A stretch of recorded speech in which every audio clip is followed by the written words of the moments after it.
Very, very special guest today, guys. A man that I not only respect as a two-time world champion, but in my opinion, the best boxing brain, the best mind, the best commentator. His insights through fights.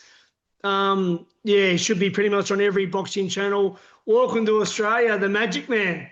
Hey, what's up, man? Thanks for having me. How you doing? I'm good, mate. Yeah, it's good. It's good to see you again. We met briefly a few years ago in LA, and I think it was an influencer fight night. It was something. It wasn't really any major fights, but you and Mikey were there doing the commentary, and it was really a highlight because I said I've always massive fan of your career, and actually a bit of info for you. I was actually sparring Lovemore Ndou in 2007. Oh, wow. Um, Small before you world. fought him in his title defense, yeah, I was switching, ducking, and diving because I was a bit awkward myself. Not quite as awkward as you, but I done my best anyway. But yeah, Lovemore was a great guy and one of our good champions. Yeah, he was a very tough guy. Very, very durable, very intense. That's what we say. And you fought him in a rematch too after that, didn't you? I did. Had some issues with my hair, some issues with my hand. Broke my right hand that night, and of course I had some issues with Lovemore. Before we go and do anything else, Paul, I know it's fight day, and obviously you've been doing interviews all over the show, and you'll be looking forward to going to fight. But I want to sort of talk a bit about your career, though, like as I said, because you was a great amateur, you was a two-time world champion. You fought, you got one of the best resumes in boxing. You fought everyone, mate. You know, geez, Amir, Shawn Porter, Zab Judah, you know, the who's who of Miguel Cotto. Just a bit about your amateur career, mate, and growing up. Obviously, did you grow up in Brooklyn? I did mostly in Brooklyn, some in New Jersey, some in Sicily. It was a little bit sporadic, we'll say. Yeah. How many amateurs all up, Paulie? I had 49 amateur fights. Yeah, yeah. And what age did you turn pro? I turned pro at 20 years old after Yeah. I won the U.S. championships in 2001 and turned pro. Did you was you signed with anyone at the time? Like, Yeah, out of the amateurs, I signed with DeBell Entertainment. oh wow. Well, Yeah. he's the man. He's been the man in New York for many, many years, Lou. Yeah. At the time, I think, there was a lot of momentum behind him. He had been the vice president of HBO Sports, which had done very well in the 90s, and He he did. left. Yeah. He just left and started a promotional company. So it seemed like the right move at the time. You know what I find funny, Paulie, and something I didn't know. I've been in an Harvard interview over the years, like Antonio Tarver and Chris Bird, guys like that. I naturally always assumed if you were a great amateur in America, if you happened to medal at the Olympics, there's a big signing bonus there. Everyone wants you. Antonio Tarver told me there was no one interested in it to do it the hard way, no big major promotional company. And Chris Bird pretty much said he pretty much fought in obscurity to early days, and one was one's a silver medalist, one's a bronze medalist, and I mean, yeah, I was obviously commonly naive, Paulie. I just assumed that if you were, an Olympian and you're a medalist, there's a contract waiting for you, but obviously not the case. It depended. I mean, now it's really changed a lot. Now there's a lot less money for guys coming out of the amateurs.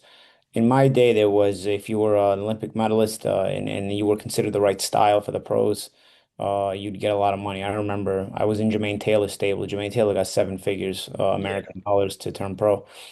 But with Tarver and Bird, you can kind of read between the lines. Tarver was a little bit older when he turned pro. He was about 28. So you could see that a lot of promoters would shy away from wanting to sign a guy like that because even though he'd had a good amateur career, there's not a lot of upside to a guy who's already older to spend money on him and to give him that kind of signing bonus because you have less time to get your money back. So yeah, there's going to be a lot less believers no matter what you accomplish in the amateurs if you come out of the amateurs very late. And then for the Chris Bird situation, again, common sense will dictate that, he'd won a medal at the middleweight division in the Olympics and then he turned pro at heavyweight. So yeah, true. kind of a Yeah, smaller guy. Again, people don't want to take that kind of chance for that kind of money. And so they'll shy away from it. Obviously, looking back, they were wrong. It's hit or miss. I mean, yeah, I had some people pass on me as well out of the amateurs, so it's hit or miss. yeah, true. And you done a lot of training at the Gleason's gym. I learned to box in Gleason's gym. Yeah, Yeah, at the time it was the place to be in New York. There was actually a lot of good gyms in New York at the time. I can't say it was just Gleason's gym, yeah. but Gleason's gym was the place that I learned to box. and I, sort of matured into the boxer that I wound up becoming. It was a very good gym. It was a very competitive gym at the time. Was I've never heard you speak about him, but I assume stylistic wise, you would have been a fan of his. Did you ever come across Hector Camacho? Yeah, yeah. I actually turned pro on his son's undercard, actually. So okay, Oh, like okay. there was at all the media events and whatnot. I turned pro in a card where Camacho Jr. was the main event against Jesse James Leija.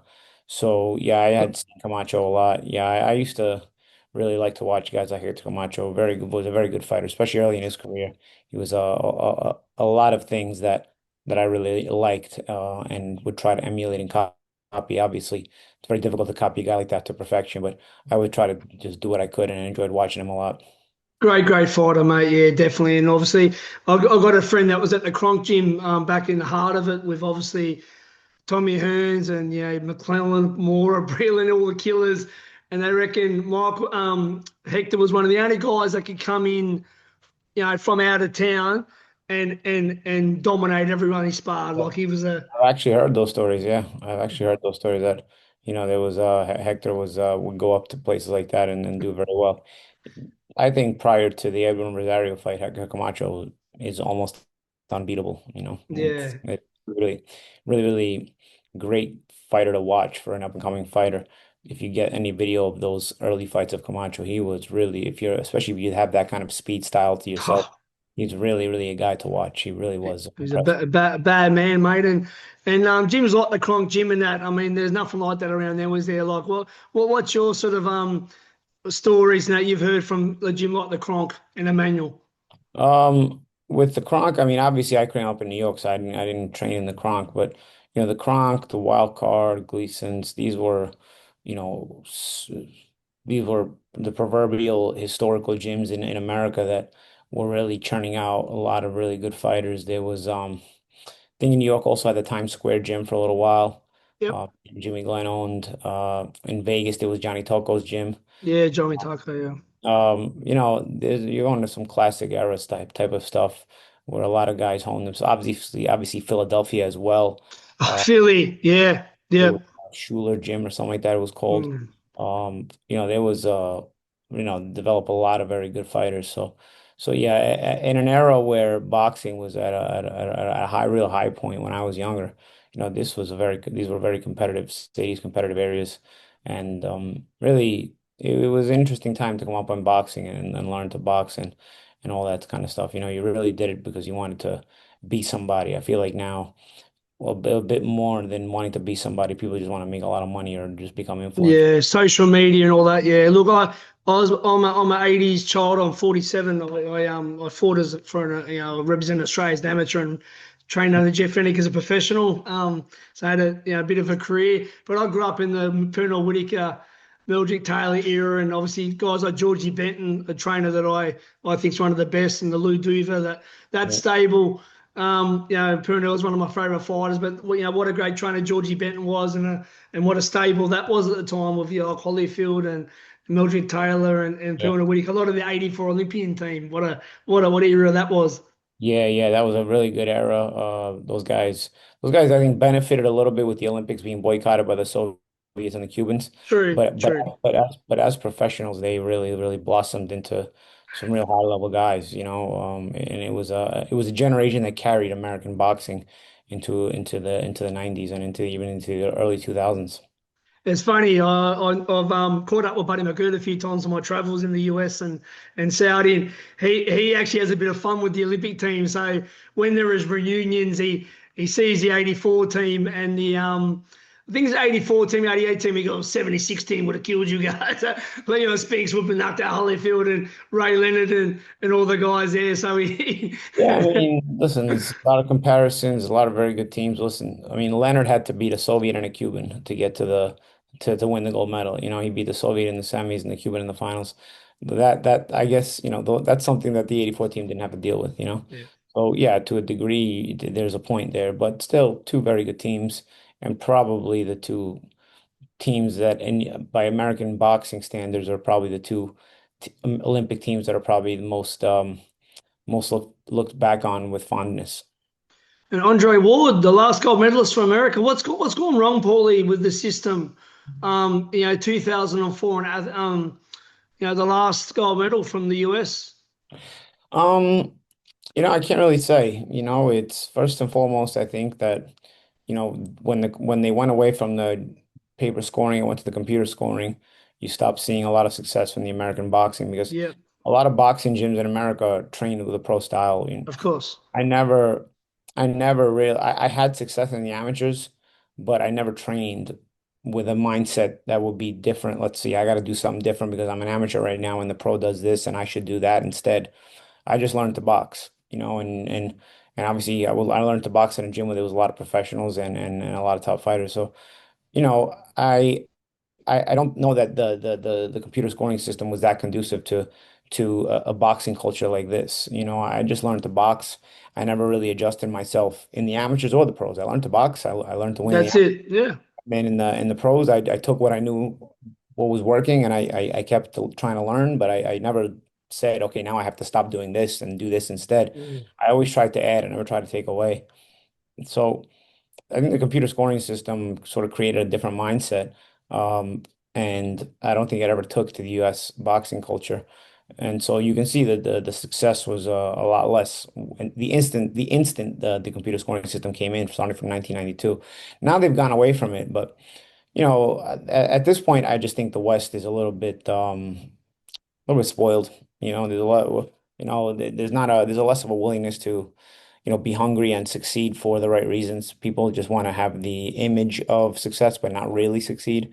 They want to just pretend on social media and pretend that they are something that they're not. So I think as long as you can fake it really well, I think that's the goal. Faking it as best as you Mm. can. Mm, yeah, And I you get, agree. and you Yeah. have that. Maybe mix in a little bit of success with a lot of Mm. faking. I think Yeah. maybe a little bit of success, but if you can mix that little bit of success and then add a bunch of faking, that recipe works well, seems to work well for social media.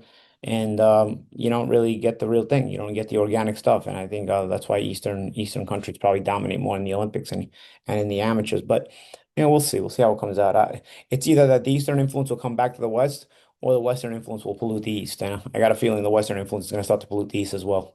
I agree, Paulie. And back to your great career, mate. So obviously you was undefeated. Tell me when you got the call up to fight Miguel Cotto for the world title. Tell me how that I was. mean, it was a really exciting moment. It was about a month after, no, not even. I can't say it was even a month. It was probably about 2 weeks after I had beaten Don Camarena the fight before, and I was told that I was being considered for the Cotto fight, and then the deal came together pretty quickly, and before I knew it, I was flying to Puerto Rico to announce the fight. Um, Miguel had to fight Gianluca Branco in Puerto Rico, so I Oh was yeah. was flown there with my team to watch the fight, and then in the post-fight press conference, I was announced as the next opponent that would fight in June at Madison Square Garden with Cotto, and then off it went. It turned around really. Boxing is a funny business like that. At least it was in that time. I don't obviously don't know how it runs now as well because I'm not totally in it, but you go from rags to riches real fast. You're just working, you're plugging away at the goal, you're plugging away, you continue to work your way closer. And then all of a sudden you just hit pay dirt. You keep digging and all of a sudden you get digging and you find that little bit of gold. And you're like, oh, we're here, and all of a sudden, you're just off to the races. And that's what happened to me. We got there and we fought that fight. Obviously, we weren't successful, but we were able to remain in that elite group. I managed to win the title the next year when I beat Lovemore for the IBF light welterweight title, and that's it. I mean, for pretty much the majority of the next decade, I was fighting at a high level, and it was that was a big part of the ride and my career. And you won the welterweight title as well. Yeah, I won the welterweight title as well. In 2012, I won the WBA welterweight title. I had to go to Ukraine to do it. I had to do it as an underdog. Yeah, yeah, Uh, and yeah, I also remember that in my first defense, I made a defense against Pablo Cano, and then there was yep. a Ricky Hatton had announced the comeback, and there was talk about fighting Ricky again, and as soon as I heard he was going to fight Senchenko for the first fight back, I knew it was going to be a problem. That was a big welterweight, and the guy had just been because the talk had been he may have fought Michael Katsidis, another Aussie, and Yeah, yeah. I was in the Australian team with Michael back in the day. yeah, Katsidis was smaller, and he Yeah, was and he was also a bit shot and past it, so yeah, seemed like the right guy, and it was a guy Ricky wouldn't have to find. He'd be right in front of him. Seemed like the right guy for Ricky to come back against, get a win, and then we'd make the welterweight title rematch. Everything was signed and ready to go. It was literally just a matter of um of him completing the task.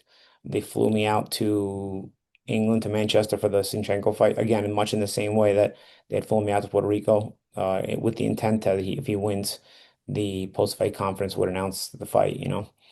But this time it wasn't like Cotto Bronco. yeah. Sinchenko was just too big. He was a welterweight. Ricky had never really had success at welterweight to that degree.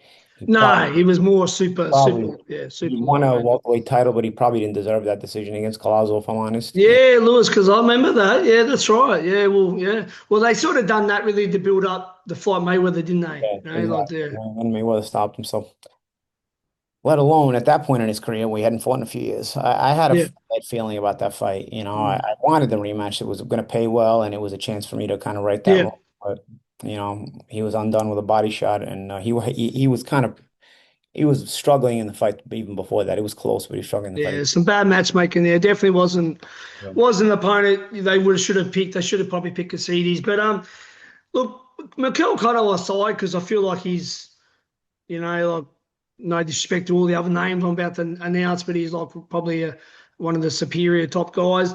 But like names like Judah, Amir Khan, Ricky Hatton, Shawn Porter, or many others. Obviously, mate, who do you rate as like probably the best guy Miguel, besides?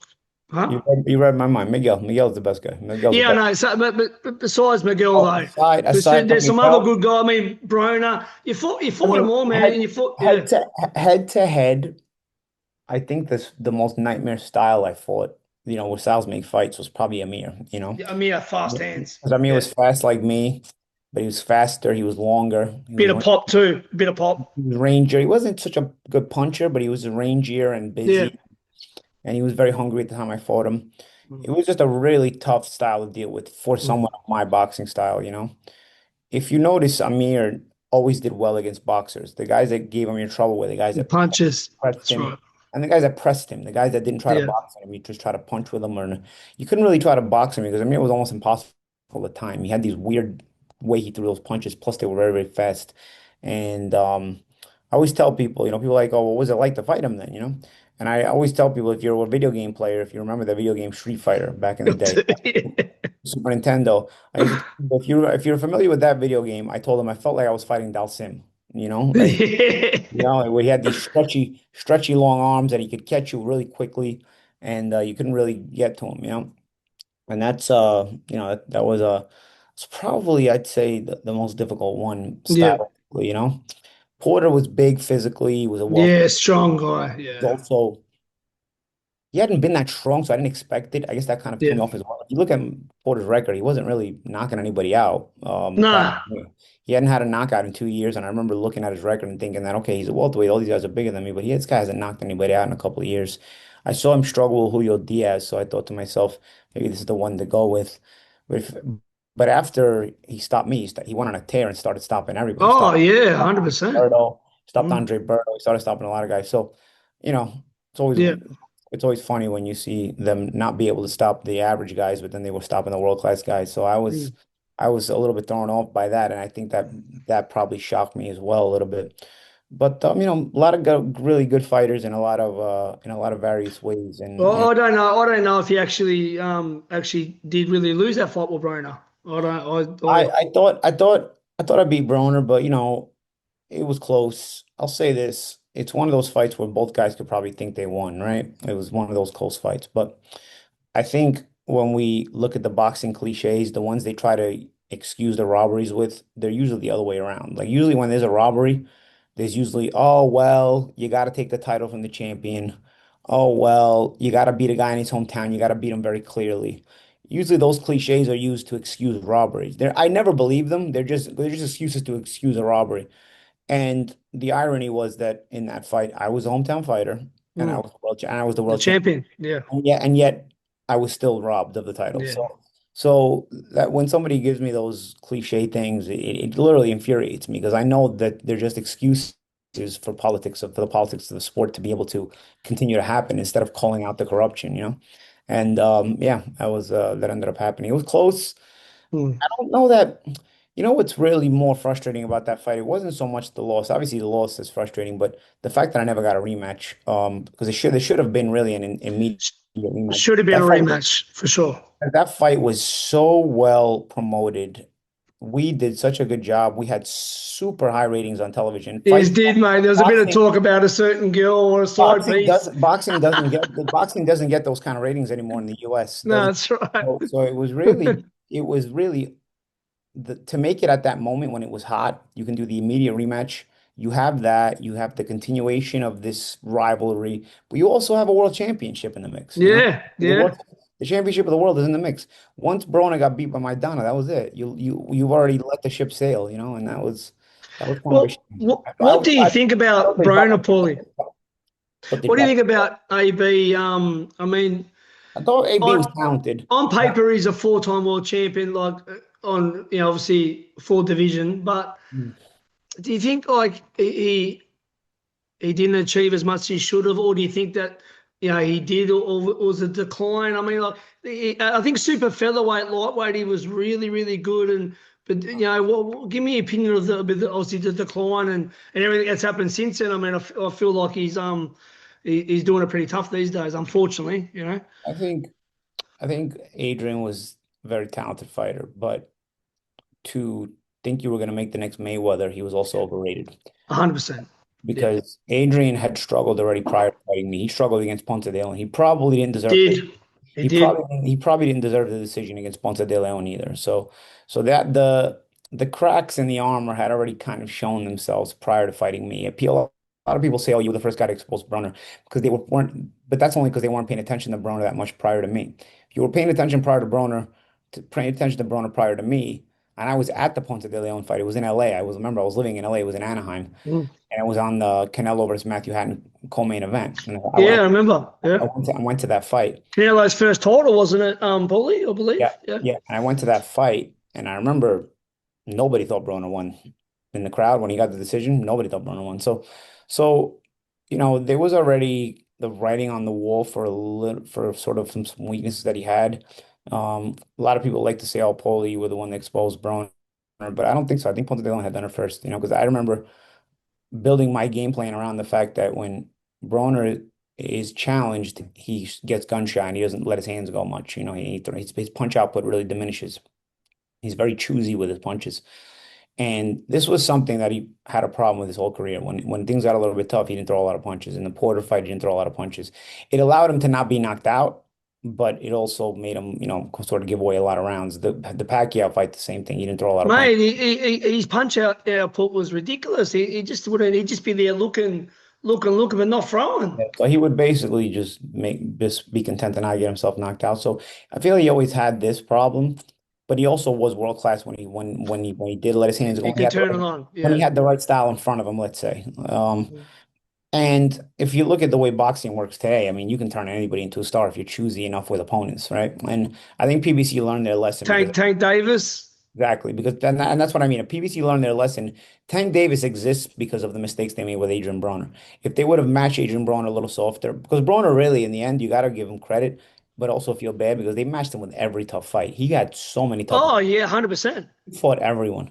Another So, resume, good so, resume. so Yeah. you had a guy with a lot of star power. I think way more star power than Davis has. Davis can't put three words together in a sentence. So I don't see Yeah. how you make that kid a star. But Broner was very, very witty with his words. Had sort of this must-see TV sort of personality, and he could fight. He was world class. Yeah. Yeah. For his flaws, he was world class. So if you just match him correctly, you got a lot there. You have a product there. When you have a very sellable product there with Davis. I think they just decided, okay, we're going to just turn this guy into a star. And that's the problem now. They don't let anything organically happen. They just choose who they're going to make it to a star. And Davis also, the lesson was not to do what they did with Broner, which is to match him too tough. So the pendulum swung in the complete opposite direction. This guy doesn't fight anybody at all, So Mate, his legacy, I mean, people talk, I mean, I'm like you and our dear friend Michael Tamura. I rate myself as a guy with a good boxing brain. People want to name names, and they say, mate, he's got no legacy at all, mate. He's got his best win was probably his first title win. But apart from that, though, it's all But been, even that has an asterisk because I was doing the fighter meetings with Pedraza yeah, Showtime. Pedraza was struggling to make super featherweight. yeah, He was only continuing to make super featherweight because he had that belt. He wanted to move up already. that's right, If you're that's right. really, really honest with yourself, Yeah, Pedraza probably had already lost to Edna Cherry and they robbed him. mm, But Pedraza should yeah, have been gone, but should have been Edna Cherry as the champion at 130. yeah, They had robbed Edna Cherry, and then Pedraza robs Edna Cherry because again he's struggling at that weight. He's really yeah. struggling. And really the proof is in the pudding because Pedraza at 135 sort of had a resuscitation of his career. Once he wasn't killing himself to make weight, he had a pretty decent run at He one. did, yeah, yeah. So tells you that the win for Davis over Pedraza isn't really as No, well, that's it. And his resume is not much at spectacular all. as I it can mean, be, s- s- The Rolly win is a pretty good win, but I thought that fight, there was they just stopped the mm, fight right away. He fell into the ropes. I think that no, was, no disrespect to Ro. I don't disrespect any fighter because I've been in the ring. I know you sort of give it the Barrios a bit, but I think I Rolly's think one of the Barrett's worst. terrible. I think Rolly's one of the worst champions we've ever seen. I mean, I But know Rolly, at he's least, heavy-handed, but Rolly will fight you. Rolly's awkward. yeah, He's rangy and he can punch. yeah, you can punch. Barrios is not awkward. He just holds his Well, hands at home. He's terrible. He's got no idea. I didn't want to get you started, but I just, yeah, Rolly has a little bit of a change of range and stuff. yeah, yeah. No, But like, but no, but some of these guys that have got belts now, Paulie, we got to admit, any of the guys I just named, plus yourself and all the guys you fought, and forget about going back to the era before of the Rule Killers. It's pretty funny to some of these guys. They've got belts that would have been a top 100 ranking in the yeah, Rule era of boxing. I mean, listen, the era before mine, there was only two belts, right? I mean, I came around in the era of where three belts was there, and then the WBO title got more and more recognition. They got to be recognised later on, and yeah. Yeah, but it's also tougher in the era before ours I because mean, I just had Roberto Adrien here in Australia. I hosted him for a few days, and I mean, look at Duran Hearns, Leonard Hagler. You had guys just outside, Wilfred Benavidez, Mike McCallum. Like you're talking about, like killers, mate. Donald Curry, like yeah. McCallum is unbelievable because people like to talk about the Four Kings and they never just actually. outside of it, just outside of it. But he's not just outside of it. They all avoided him. Like No, he's not. No, I know. But for people that don't know yeah. boxing, they don't talk about Mike McCallum, Paulie. That's what's funny about everybody used to fight each other. Really? No, they didn't. McCallum never fought McCallum. He was right there during your Four Kings. Aaron Pryor was there too for Ray. I was there too. Like during the era where you guys were so fondly remembering, you're just choosing to speaking of the older regimen. I know. Like you're talking about. These guys clearly avoided certain guys. I mean, Mike McCallum is one of my favorite guys to study on video when I was fighting. Oh, He is an incredible fighter. Like, great fighter. You got to be kidding me that those guys were allowed to avoid. Mate, Julian Jackson, Donald Curry, like he beat some good fighters, mate.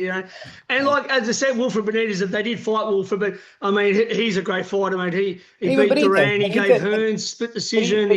Benitez probably deserves to go to distance against Leonard. That's a stupid stoppage with seconds left. There's absolutely no reason to stop that fight, and he probably loses on points. But he lost a majority decision to Hearns. To Tommy. Very close, very and close. He beat Duran. And Duran told me, he said it was legit. He did get beat. No, I saw the fight on YouTube. But he admitted that though, Roberto, to me, like some guys still say, he goes, no, he did beat me. I watched the fight on YouTube. It's not even close, actually. He schools Duran. That's why when people give me the Duran would have been the best lightweight ever, he would have beat Whitaker. I think Duran against real slick boxers is a real problem because psychologically he gets very frustrated.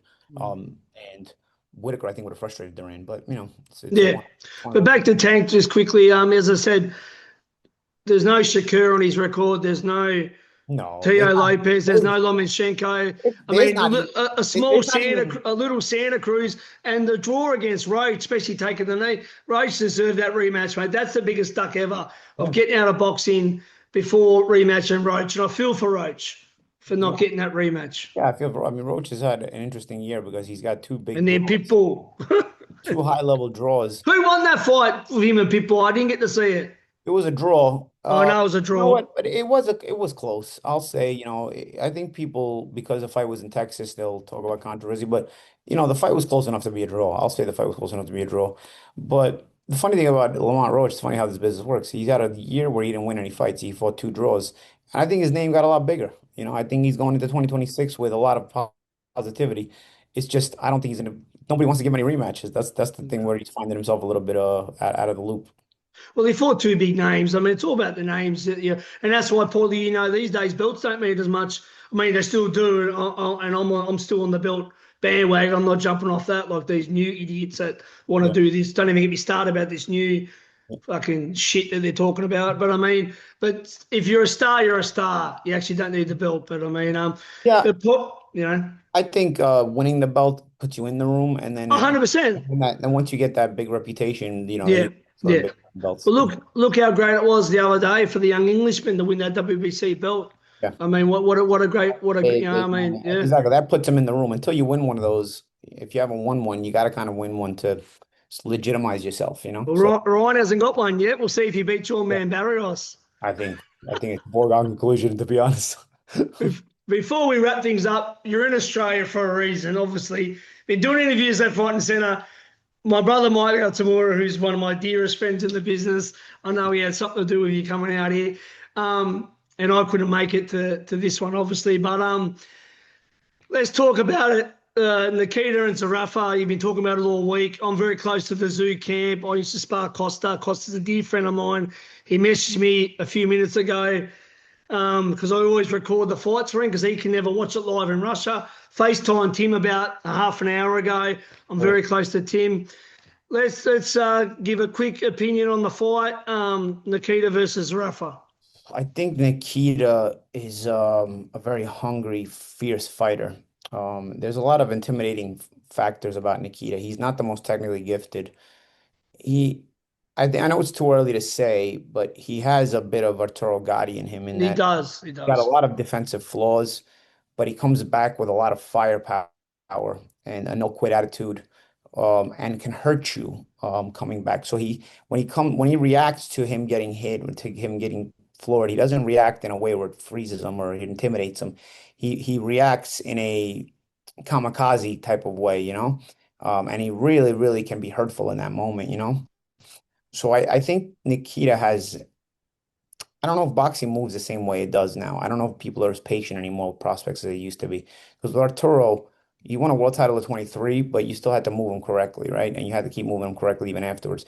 I think if you can move Nikita in a good way, he has that opportunity to have this kind of style, this kind of reputation.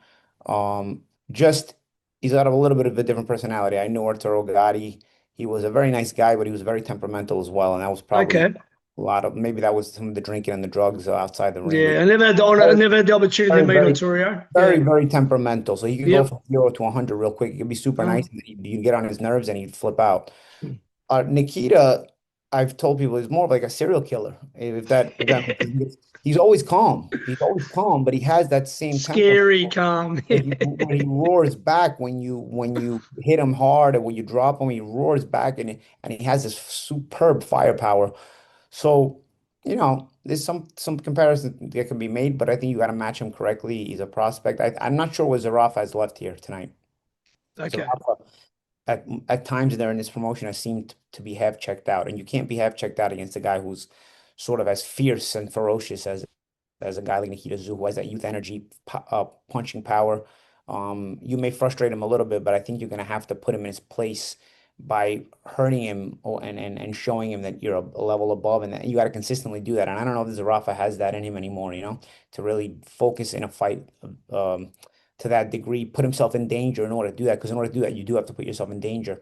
So I lean towards Nikita to get him out of there. Yeah, I didn't like. I know both guys well. I know Michael, and they're both great guys. Obviously, I'm closer to the Zoos, but Michael's a good guy. I didn't like the comment made when he said he was, before the Lara fight, he didn't want to be there. When, you've trained all your life for a world title. All boxers dream of fighting for a world title. I never got the opportunity, but I mean, to say that you didn't want to be there and you're coming back in 5 minutes. I mean, so I didn't like that mindset. So if he's got any mindset like that tonight, it won't play out well for him. Well, I'll tell you what, it comes down to psychology too, right? Michael's born in 1992. A lot of from the 90s born kids onwards, they're really indoctrinated at school with the Freud mindset. And the Freud mindset is basically that everything that happens in your life has an effect on your reactions and your actions. So, you know, Michael, he was going through cancer with his sister. Maybe things were going on in his life, and he Yeah, yeah. get motivated. Yet, if you look at Usyk, when they asked him the question in the post-fight interview after Dubois, how do you stay so motivated at this age with all this money and all this success? He says, "Bro," he literally said, "Bro, I don't have motivation. I have discipline." Yeah, that's true. And that's the key right Yeah, there. yeah. Because you don't, he said, I'm not motivated every single day when my team gets up in the morning, comes, wakes me up, and we go for our run and we I do this. saw that interview. Yeah, It's motivation it's discipline. It's discipline, not motivation that keeps me driven. And that's sort of the old school mindset. Easterners have that, but I think a lot of Western fighters have the Zerafa mindset where it's like, I yeah. can't motivate anymore. I'm not feeling it.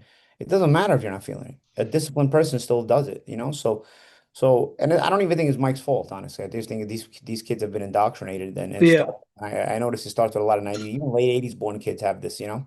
And you're going to continue to see it more and more and more. So if you let it affect your, especially your mindset as a fighter, it's counterproductive to being a fighter. I agree. I think it's going to start to take effect on the quality of fighters Uh, if kids keep letting it affect their mindset. Michael tonight has to be disciplined, not motivated. The motivation has nothing to do with tonight.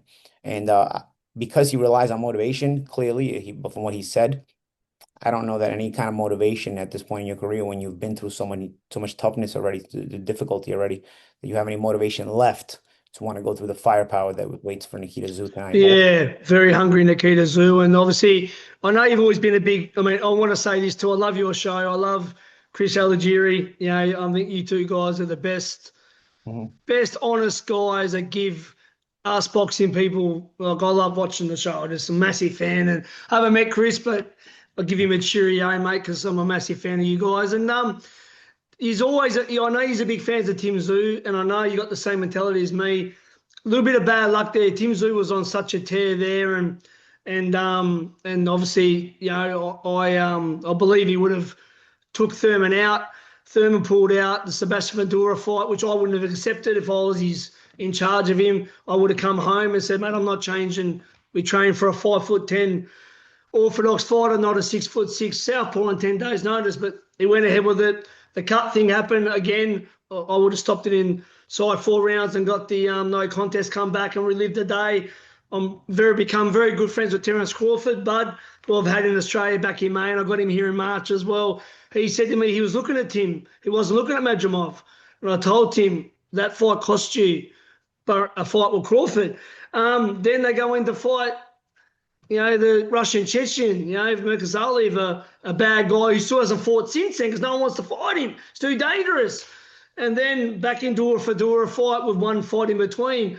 I think he's been unlucky. I think there's a few choices there with that his team did make back then, which is where he is now. Your opinion, he's had a good win recently. I believe he needs another couple more of them before he does go back into a major fight. I believe he can do it. And he's got a great team now with Mike and Darcy behind him, especially Mike. He needs to, do you think he gets back to that top echelon in America, Paulie?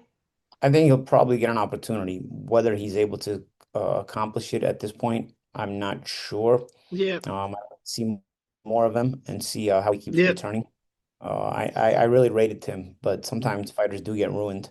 Not to say that Tim is ruined, but there's some, No, there's certainly some observations to be made in each and every fight that he has this return to the high level. He's got a good guy running his career. he does. Baltimore is very, very knowledgeable, so don't Best know there what is. fights to make, and the risks they have to take will be very calculated, obviously. Mm. But we'll see. We'll see. I like what you said the other day in regards to this. What sort of thank you do you get for saving the show, the PBC show with Ndou the first time, and you get thrown in with Murtaza next? I mean, like thanks for saving the show, giving us a great fight, not stopping through the blood. You kept fighting your heart out. I still thought he pinched it myself, but I think and then you get Murtaza as a thank you. Yeah, of course. That's why fighters look at this and say, you know what, it's better to be Gervonta Davis and avoid every top fighter, and everybody appreciates you because we live in a generation of idiots, frankly, We do, Paulie. We as do. far as far as the fan base is concerned. Um, Rather than, be a gladiator and take on the best fighters. So this is And the the proof is in the pudding. just before I let you go, so I know you got to go. I could talk to you all day. I've wanted to talk to you for a long time, Paulie, because as I said, just the real boxing people and the respect. But back to this, like, so we got Dalton Smith. His dream was to win. He won a WBC title. How would this Zuffa bullshit compare to winning the Zuffa title? I mean, that's the thing. So you got a young kid. He wins the WBC title. For life now, you'll never change it. He's a WBC champion, whether he goes on to win another title or not. How are they going to bring this crap, which I call it crap because I hate this whole nonsense and the new age shit they're trying to bring into our sport? Oh wow, you're a Zuffa champion. How are they going to make this happen, Paulie? Honestly. I don't think they will, honestly. I think it'll just be a phase. We've seen a lot of phases come through boxing. There is a big change going on in boxing as far as a lot of television in the US has dropped out and whatnot. So Well, we know that HBO, Showtime, there is, it's changed the whole landscape there is in boxing. yeah, so there is a little bit of unsteady ground, but I don't think ESPN. yeah, I Yeah. don't think the Zuffa model is what's going to overtake it. Paulie, I quick don't question. Do you think have the chocolates Kinder Surprises in America? yeah, yeah, they're I found I got a Zuffa belt yesterday in a Kinder Surprise. So I'm a they Zuffa champion. get the Yeah. gift. Yeah, yeah, that's what I'm saying. We get those. We also in America have Cracker Jack boxes where they get the gift. Yeah, Uh, little we had the cereal boxes that used to get. I remember. Listen, Paulie, God bless you, my friend. Thank you for your time. Have a great night tonight. I really hope that you've enjoyed Australia. I hope it's not the last time we have you here. Thank you for being a guest on a ringside seat with Tassie, and I really appreciate your time, my friend. Grant, thank you, man. Have had a good chat, and yeah, I hope to see you soon, man. Take it Take easy. care, Paulie. See you, mate. Bye.